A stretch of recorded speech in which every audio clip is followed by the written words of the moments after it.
자, 오늘은 한 개인의 20년 투자 기록을 한번 같이 따라가 보려고 합니다. 이게 뭐 대단한 자본금으로 시작한 게 아니에요. 정말 순수하게 오직 시간과 원칙, 이 두 가지만으로 자산을 불려낸 이야기거든요. 그래서 단순한 성공 스토리, 뭐 그런 걸 넘어서 어쩌면 우리가 다음 세대에게 물려줄 수 있는 가장 값진 금융 유산이 대체 뭘까 하는 질문에 대한 답이 될 수도 있겠습니다. 20년 동안의 총 수익률이 무려 808.8%입니다. 네, 808.8%요. 이게 뭐 단기간에 운 좋아서 투기해서 나온 그런 숫자가 절대 아니고요. 정말이지 오직 시간과 끈기 그리고 원칙이 만들어낸 어떻게 보면 굉장히 정직한 결과물이라고 할 수 있습니다. 근데 진짜 놀라운 건 이제부터입니다. 이 모든 게 이 800%가 넘는 수익률이 채 100만 원도 안 되는 돈으로 시작됐다는 거예요. 정확히는 98만 4천 원. 아니, 어떻게 이게 가능했을까요? 자, 지금부터 그 20년의 여정을 한번 거슬러 올라가 보겠습니다. 모든 건 2006년에 시작됐습니다. 정말 작은 씨앗 하나를 심은 거죠. 20년이라는 긴 시간 동안 이 작은 씨앗이 어떻게 스스로 자라서 거대한 돈나무가 되었는지 그 성장 과정을 단계별로 하나하나 짚어보겠습니다.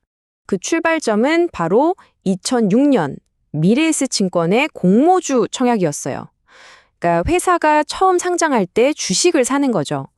그때 들어간 돈이 96만 원. 그리고 나중에 2021년에 딱 한 번 2만 4천 원이 추가된 게 있긴 한데 사실상 그게 전부입니다. 그 이후로는 단 한 푼도 추가로 넣지 않았어요. 그래서 총 원금은 98만 4천 원. 이게 다였습니다. 여기서 제일 중요한 포인트가 바로 이겁니다.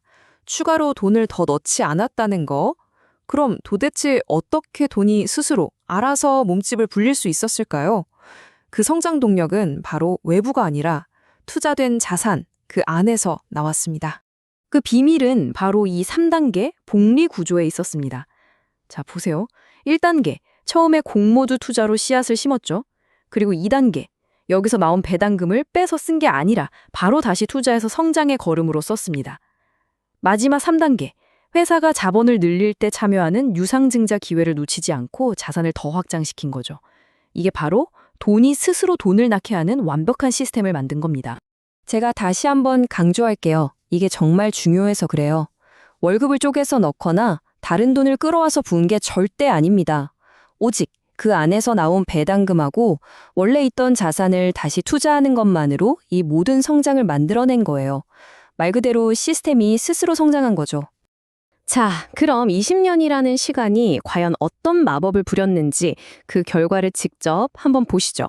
98만 4천 원. 이 돈이 어떻게 변했냐면요. 894만 3,506원이 됐습니다. 와, 거의 9배 가까이 불어난 거죠. 정말 놀라운 변화입니다. 최종 자산 내역을 뜯어보면 이게 더 흥미로워요. 그냥 처음에 샀던 보통주만 있는 게 아니라 유상증자를 통해서 받은 우선주가 더해졌죠.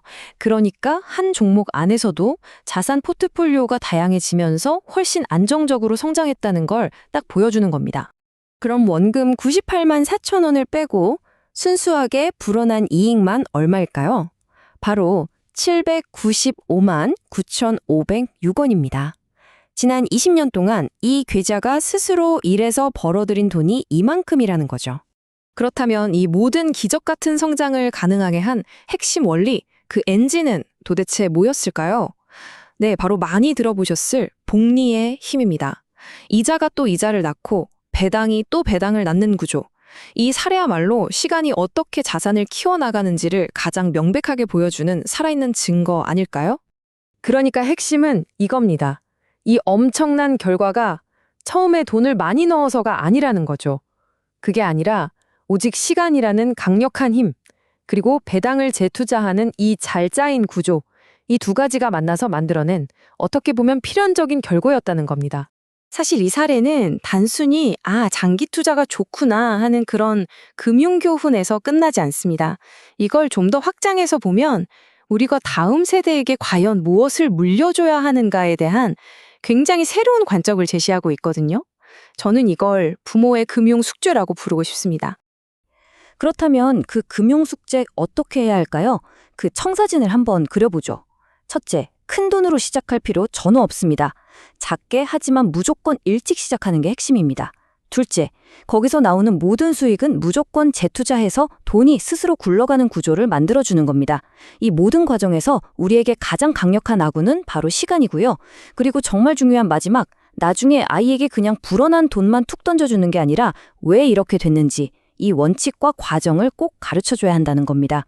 결국 우리가 자녀에게 물려줘야 할 가장 위대한 유산은 돈 자체가 아니라 그 돈의 원리를 이해하는 지혜가 아닐까 싶습니다. 이런 장기 투자는 단순히 자산을 불리는 걸 넘어서요, 다음 세대를 위한 가장 현실적인 교육이 될 수 있고 또 어쩌면 부모로서의 금융적 책무일지도 모릅니다. 자, 여러분의 20년은 과연 어떻게 기록되길 바라시나요?